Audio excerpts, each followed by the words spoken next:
The rain came down hard that Tuesday night. Lena Park had her white cane in one hand and a paper bag of groceries in the other. She could hear the city around her, car horns, distant music from a bar, the splash of puddles under fast feet. She had learned to read the world through sound, through smell, through the way air moved when a building was close. Through she was doing fine. She always did fine. Until she wasn't. She turned left at the corner of Raven Street, just like she always did. She tapped her cane twice, felt the smooth pavement under her feet, and took a confident step forward, and walked directly into a wall. Except the wall was warm, and it grabbed her. Lena gasped. The grocery bag flew from her hand. She heard eggs crack somewhere on the ground, and felt two large hands catch her by the arms, steady and firm, before she could fall. Everything stopped. She did not know this, of course. She could not see the 30 armed men in black suits who all went still at the same moment. She could not see the black SUVs parked in a row, engines still running. She could not see the red dot of a sniper laser that had suddenly appeared on the back of the man holding her, and then just as quickly disappeared, because not one person in that alley dared to breathe wrong right now.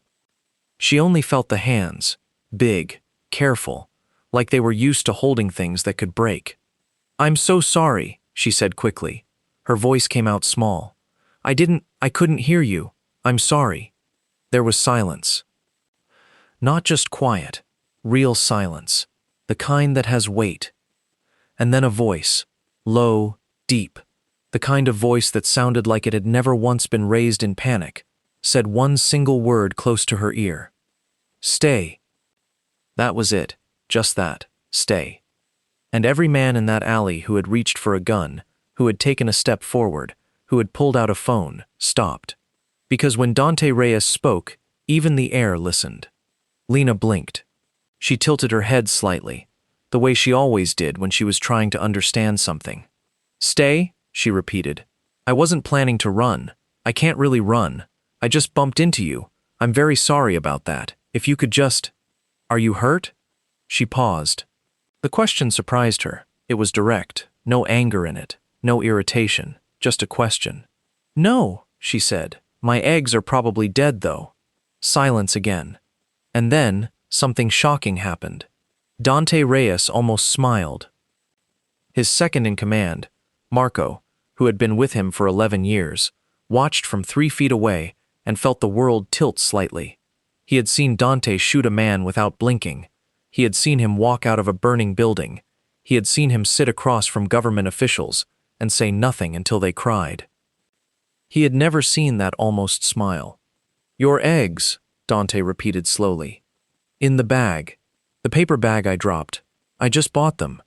She reached out carefully with one hand, feeling the space in front of her. "They're on the ground somewhere." Dante looked at the broken bag on the wet concrete. The carton was open. Every single egg was cracked. He made a small gesture with 2 fingers. One of his men immediately moved. "They're gone," Dante said. Lena let out a long, suffering sigh. "That's a tragedy. That's genuinely a tragedy. I was going to make omelets." Another almost smile. This one got closer to real. "Who are you?" he asked. "Lena." She straightened up, adjusting the strap of her bag over her shoulder.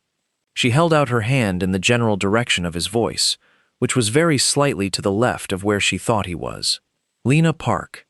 I live on Meridian Lane. I work at the community library on 5th, and I am very sorry I walked into you." Dante looked at her outstretched hand. He looked at it for a moment longer than he should have. Nobody shook his hand. People did not offer their hand to Dante Reyes. They bowed. They nodded. They kept their distance. He reached out and took her hand. It was small in his. Her grip was firm. "Dante," he said. Just the first name. He never gave just his first name. "Dante," she repeated, like she was testing the weight of it. "That's a serious name. I'm a serious person." "You don't sound like it right now," she said simply. Marco, behind Dante, actually had to look away to stop the expression on his face. Dante stared at this small, rain-damp girl with the white cane and the dead eggs and no idea, none at all, where she was standing or who she was talking to. She was not afraid. She was not performing calm. She was simply, genuinely, not afraid. That was new. A man in a black suit appeared at Dante's side, holding a fresh carton of eggs pulled from one of the SUVs. Because of course one of Dante's men had gone to the nearest shop in under 90 seconds. That was the world Dante lived in. "Here," Dante said, and he placed the carton carefully in her free hand. Lena felt it, blinked. Where did this come from? Does it matter? She considered this seriously. No, she decided. "Thank you, Dante." She turned and walked away, tapping her cane, disappearing into the rainy street like she had not just walked into the most dangerous man in the city. Dante watched until she was gone. "Boss," Marco said carefully, "we have a meeting." "I know." He did not move for another 10 seconds. Lena loved the library, the way some people love the ocean. It was big and quiet, and full of things she had not yet discovered. She knew every shelf by memory. Third row from the left, second shelf from the bottom, was where the romance novels lived. She knew that the radiator near the history section made a clicking sound at exactly 2 in the afternoon. She knew that the head librarian, Mrs. Cho, always smelled like lavender and printer ink. She arrived every morning at 8:30, 30 minutes before they opened, because she liked the silence before the day started. She would sit at her desk near the entrance and organize the returned books by touch, feeling the spines, the raised letters on the tags she put on herself. On Thursday morning, 2 days after the rain and the eggs and the man named Dante, she was in the middle of organizing a stack of returned books when she heard the door open. The library was not open yet. She turned her head. "We don't open until 9, I'm sorry." Footsteps, slow, measured. Someone who was not in a hurry because they never needed to be. "I'm not here for a book," said a voice she recognized immediately. Lena went very still for just 1 second. Then she turned back to her stack of books and continued organizing. "Dante," she said calmly, "how did you find me?" "You told me where you worked." She paused. She had listed it off like she was giving her address to a delivery person. She did that with everyone. No reason to be mysterious about her life. "Right," she said. "What do you want?" He did not answer right away. She heard him move, not toward her, but to the side, like he was looking at the library, taking it in. "You work here alone?" he asked. "In the mornings, yes. Mrs. Cho comes at 9. "That's not safe." Lena raised an eyebrow. "I've worked here for 3 years. Nothing has ever happened. Things happen all the time. People just don't notice until they do." She placed a book on the cart beside her. "That's a very dark way to start a Thursday." She heard him, and she was almost certain she heard it, make a quiet sound, not quite a laugh, something that wanted to be one. He moved again. She tracked his steps by sound. He stopped about 6 feet from her. "Can I sit?" he asked. She blinked. She had not expected that. "You're asking me?" "It's your library. It's the city's library." But she gestured to the chair across from her desk. "Go ahead." She listened to him sit. She went back to her books. The silence between them was not uncomfortable, which surprised her. Usually when strangers sat near her, she could feel their unease. People did not know how to act around her blindness. They either talked too much or went completely rigid. Dante did neither. He just sat. "Why are you really here?" she asked after a few minutes. "I wanted to see if you were real," he said. She stopped. "What does that mean?" "It means most people perform. They perform calm, perform kindness, perform toughness." He paused. "You didn't perform anything the other night. I wanted to see if that was real." Lena turned her head toward him. "And?" Still deciding. She almost smiled. "I could say the same about you." A beat of silence. "What do you do?" she asked. "For work." A pause. Just a beat too long. "Business," he said. Very specific. "Import and export." Even more specific. But she did not push. She had learned that people told you things when they were ready. Pushing only made them close up. She heard his phone buzz. Once, twice. He ignored it. "You should get that," she said. "It can wait." It buzzed a third time. "Dante." "It can wait," he said again, and something in his voice had shifted, a small, quiet edge that made the air feel different. She did not argue. At 9 o'clock exactly, the front door opened, and Mrs. Cho walked in, stopping dead when she saw the man sitting across from Lena's desk. Mrs. Cho had worked in this neighborhood for 20 years. She knew faces. Her face went completely white. Lena heard Mrs. Cho stop walking. "Good morning, Mrs. Cho," she said cheerfully. Good morning, Lena," Mrs. Cho managed. "This is Dante. He was just leaving." Dante stood. He said nothing to Mrs. Cho, which was somehow worse than if he had. He walked to the door and stopped. "Same time tomorrow," he said. It was not a question. "The library opens at 9, Lena said. 8:30 works for me." He left. Mrs. Cho grabbed Lena's arm the moment the door closed. "Lena, do you know who that was?" "Dante," Lena said. "He helped me with my groceries on Tuesday." Mrs. Cho's voice dropped to a whisper that shook slightly. "That is Dante Reyes. Lena, that is Dante Reyes. Should that mean something to me?" Mrs. Cho sat down heavily in the visitor chair. She looked like she needed a moment. "Oh my God," she whispered quietly, mostly to herself. Lena frowned and went back to her books. She filed it away, the name, the weight in Mrs. Cho's voice, the way her footsteps had stuttered at the door. Dante Reyes. She would look into that. Or, she thought with a small internal laugh, she would ask someone to. Lena had a best friend named Soo Jin, who had the loudest voice in any room and absolutely zero ability to keep information to herself. This made her the perfect person to ask. "Dante Reyes," Soo Jin said on the phone, and then went silent for 4 full seconds, which was a record for her. Lena, where did you hear that name?" "I bumped into him on Tuesday." "You bumped into? What do you mean bumped into?" "I mean I walked into him physically, on Raven Street, in the rain." Another silence. Then Soo Jin's voice came back very low and very fast, like she was covering her mouth with her hand.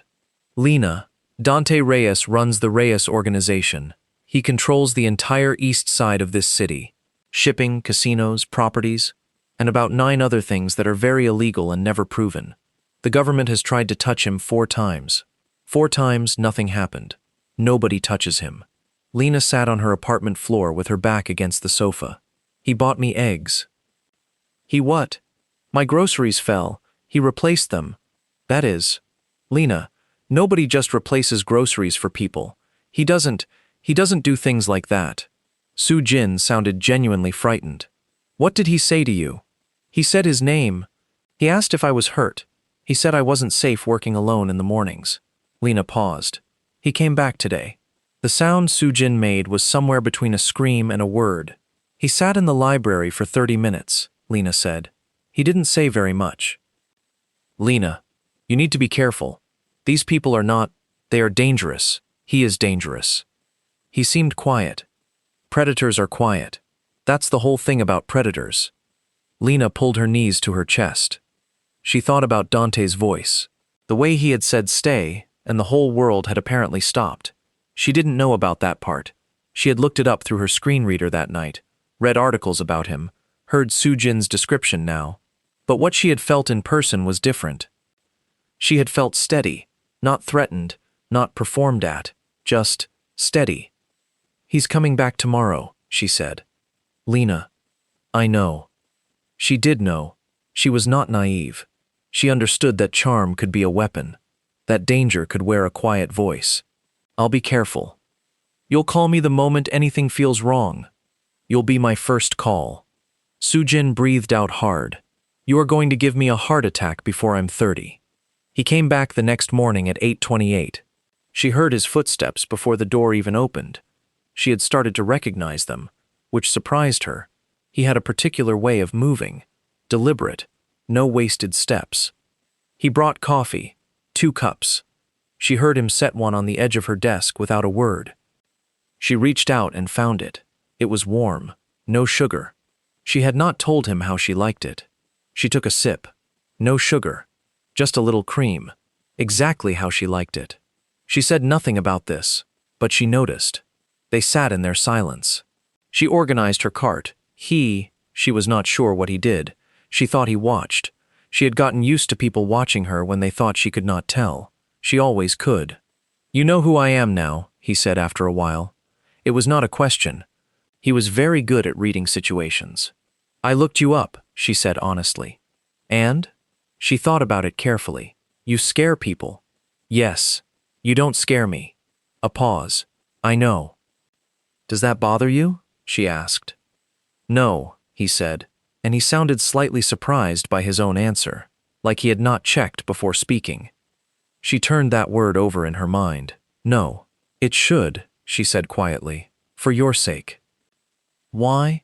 "Because the people who aren't afraid of you probably get closer than they should." She said it simply, matter-of-factly, like she was talking about weather. A long silence. "You're not what I expected," he said. "You expected a helpless blind girl," she said, and there was just enough lightness in her voice that it was not quite an accusation. "I didn't expect someone who'd say that to me." "What did people usually say to you?" "Nothing," he said. "They say nothing, or they say what they think I want to hear." Lena filed another book onto the cart.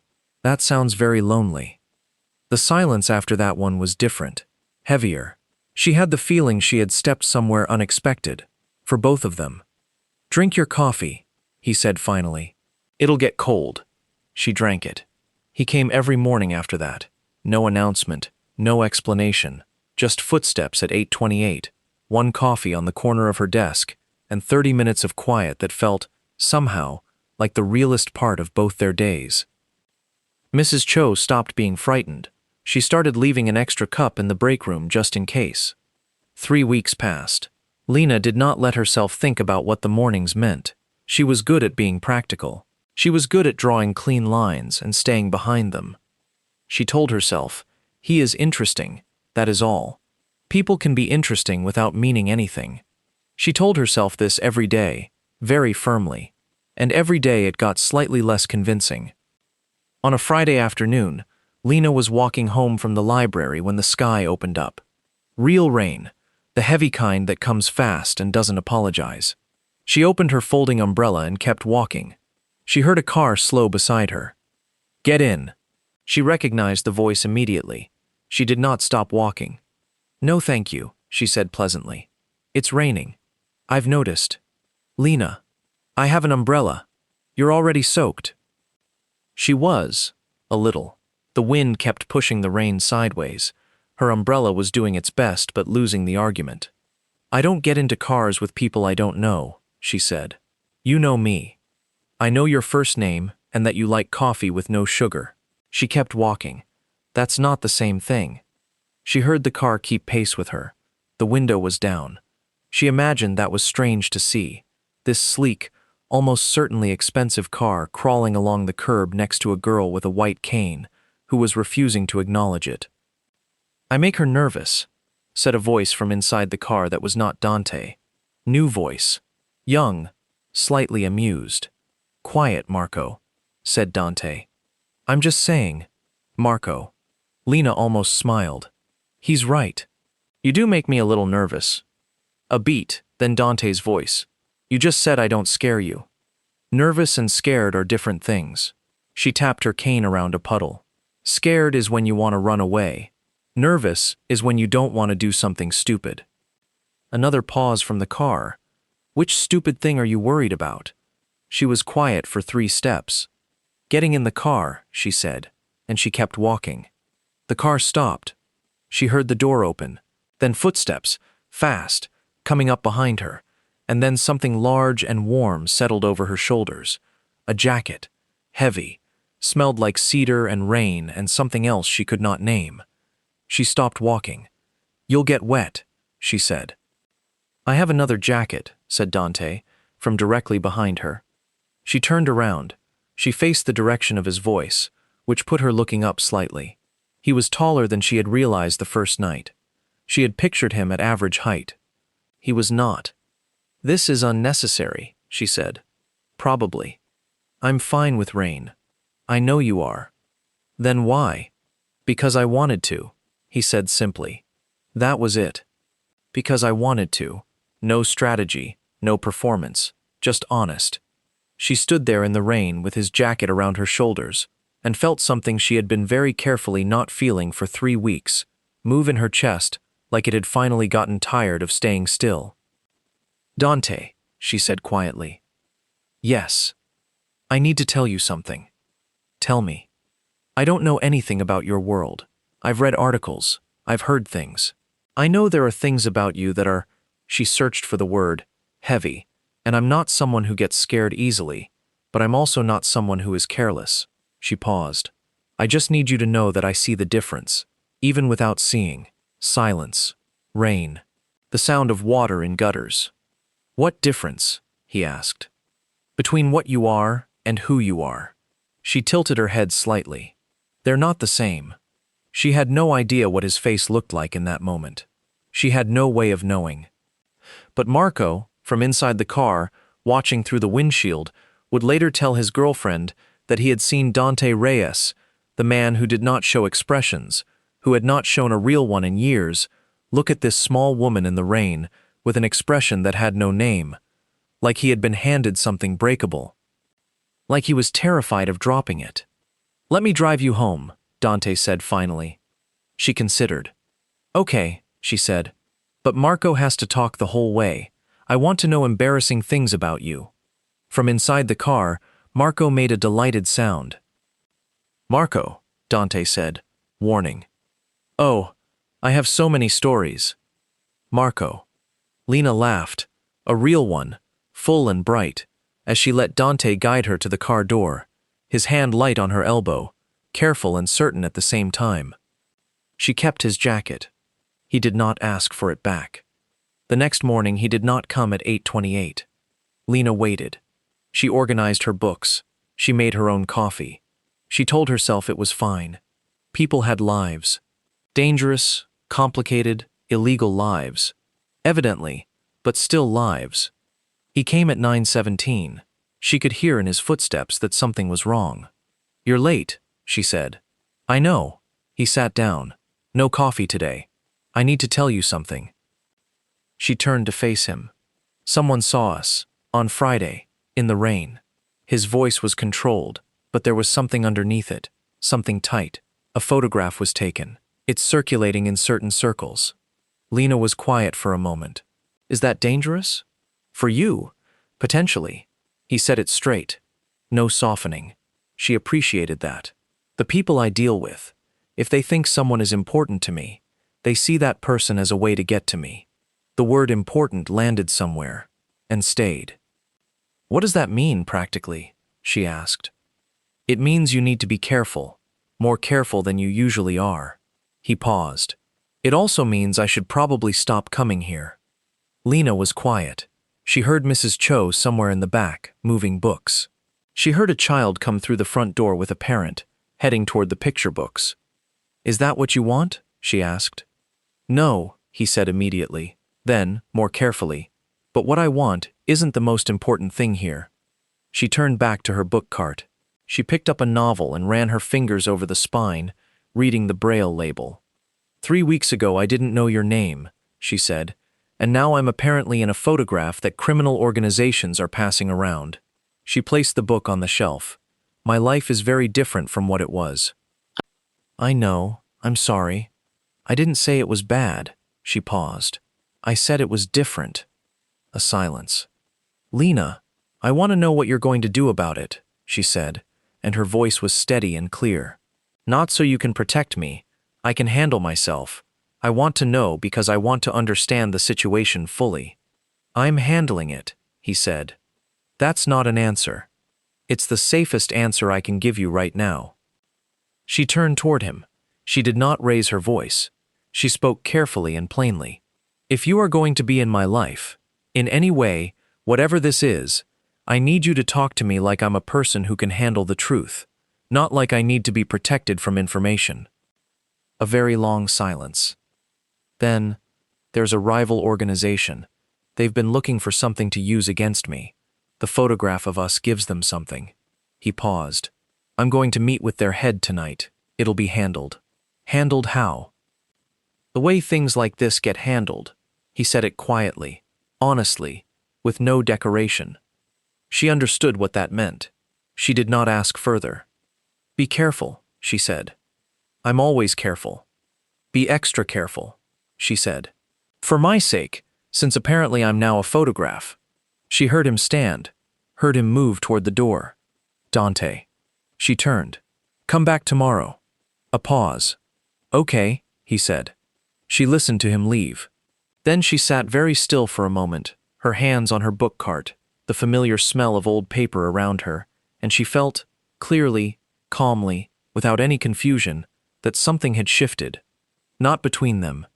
In her, inside her chest. Something that had been considering its options for 3 weeks had made a decision without asking her permission. She pressed her lips together. "Mrs. Cho," she called toward the back. "Yes," came the answer. "I think I'm in trouble." A long pause from the back room. Then Mrs. Cho appeared in the doorway, and her voice was somewhere between worried and fascinated. "What kind of trouble?" "The kind where you make very bad decisions and feel good about them," Lena said. Mrs. Cho was quiet for a moment. "Ah," she said, "that kind." "Yes. Do you want tea?" "Please," said Lena. He came back the next morning, on time, with coffee, 2 cups, no sugar in hers. But something was different. She heard it the moment he walked in. His footsteps were the same, but the weight in them had shifted. Something had happened last night. Something that had cost him. She did not push, she waited. They sat in their usual way for a long time. The library opened. People came and went. Mrs. Cho said a polite good morning and disappeared to the back. Finally, he spoke. "The meeting last night," he said. "It did not go the way I planned." "Are you hurt?" she asked immediately. "No. Anyone? My men are fine." He paused. "The other side is less fine." She exhaled slowly. "But the situation?" "It's not over," he said. "They'll regroup. It gives me time, but not as much as I'd like." He stopped. Then, "There's a possibility they'll move on you to get to me. Not a certainty, but possible." Lena thought about this carefully. She was not a person who panicked. She had spent years navigating a world that was not designed for her. She had learned to be calm when things were uncertain, to figure out the next step instead of freezing at the problem. "What do you need me to do?" she asked. "Nothing. I'll handle." "Dante." Her voice was firm. "What do you need me to do?" A pause. He was not used to being asked this, she could tell. He was used to managing things alone, making decisions alone, carrying everything alone. "Let me assign someone to watch the library," he said, "and your building at night. You want to give me a bodyguard. Just a presence. You wouldn't even know they were there." "I would know," she said. "I know when people are nearby." She considered. "Okay." He seemed surprised she agreed so quickly. "Okay," he repeated. "I'm practical. I'm blind, not unaware of how threatening situations work." She picked up her coffee. "But I want to meet whoever you assign." "Why?" "Because if someone is going to be around me, I want to know their energy, whether I can trust them." "You can trust anyone I assign." "I want to decide that for myself." He was quiet, and then, "You're the most—" He stopped. "Stubborn?" she offered. "I was going to say remarkable," he said, and his voice had something in it she had not heard before. Unguarded, just slightly. Her heart did something inconvenient. "Don't say things like that," she said quietly. "Why?" "Because then I'll have to take them seriously." She set down her cup. "And I'm already taking too many things seriously when it comes to you." The silence between them stretched out warm and careful, like something neither of them wanted to break. "Lena." His voice was low. Close. Closer than he usually sat. He had moved at some point, and she had not tracked it. "Look at me." "I can't," she said gently. Not sad about it, just honest. "I know." A pause. "I keep forgetting. Then I remember." Another pause. "And then I think, you see more than anyone I've ever met." She felt his hand on hers. Slow. Asking, not taking. She turned her hand over and let their fingers lace together. They sat like that for a long, quiet moment. Outside, the city moved. Inside the library, nothing moved at all. "This is complicated," she said. Yes. You're dangerous. Yes. And I work in a library, and like omelets, and have never done a single illegal thing in my life. I know. So this is very complicated. His thumb moved across the back of her hand, just once. Slow. Yes, he said. It is. She breathed in, out. I don't care, she said quietly. I want you to know that. I don't care that it's complicated. You should care. I know. She squeezed his hand once. I don't. She heard his breath change slightly, like he had been holding something in for a very long time. That evening, walking home, with a quiet man named Santos 3 steps behind her that Dante had introduced properly, who had shaken her hand and said hello in a serious but kind voice, Lena called Sujin. I'm in trouble, she said. The bad kind or the good kind? The kind where he held my hand and I felt it everywhere. Sujin screamed for approximately 8 seconds. Okay, she said when she was done. Okay, tell me everything. Leave nothing out. Start from the eggs. The thing about Dante Reyes, the thing that none of the articles mentioned, the thing that did not show up in any of the stories people told in frightened whispers, was that he had been 22 years old when he took over. His father had run the organization for decades. When his father died, not peacefully, not in any way that Lena would want to imagine, Dante had stepped in because there was no one else. Because the men who worked for his father would have torn each other apart without leadership. Because there were families, real, ordinary families, that depended on the money the legitimate parts of the organization brought in. He told her all of this on a Sunday afternoon, sitting in her apartment, because she had invited him for the omelets she had never gotten to make. She cooked and listened. She did not interrupt. She heard everything in his voice, not just the words, but the way he said them, the parts where he slowed down, the parts where he stopped briefly, and then continued, like he was stepping over something on the ground. You didn't choose it, she said when he was finished. I chose to stay. After you were already in it. She slid his plate in front of him. She knew exactly where he was sitting, because she had placed the chair herself. That's different. Not really. It is. She sat across from him. Choosing to enter something and choosing to survive something you were put in are different choices. He ate. She could hear it. The small sounds of someone eating a meal in a quiet apartment. It struck her suddenly that she did not know if anyone cooked for him, if he sat at tables with people he was not managing. Do you have people? She asked. Not employees, people. Marco, he said. He's been with me since the beginning. He's close to what I'd call a person. Family? A pause. My mother is in another city. I send her money. She doesn't ask questions. Lena thought about that. The loneliness of it was so ordinary it was almost worse than if it had been dramatic. Do you want to get out? She asked. Someday. A very long silence. I don't know if that's possible, he said. I didn't ask if it was possible. I asked if you wanted it. Another pause. Yes, he said. Quiet, like the word had been stored somewhere for a long time. She nodded. She picked up her fork. Then we'll figure out what possible means, she said, like it was settled. He set down his fork. Lena, you held my hand in the library, she said. You told your people to protect me. You come every morning at 8:28 with coffee exactly how I like it, and I never told you how I like it. She pointed her fork in his direction, which was accurate within 3 inches. You are already in this. So are we going to talk about it, or are we going to keep pretending we're just 2 people sharing space? Silence. You're terrifying, he said. I'm 5'3" and I work in a library. None of that is relevant. She laughed. He made a sound that was, finally, completely, a real laugh. Small. Quiet, but real.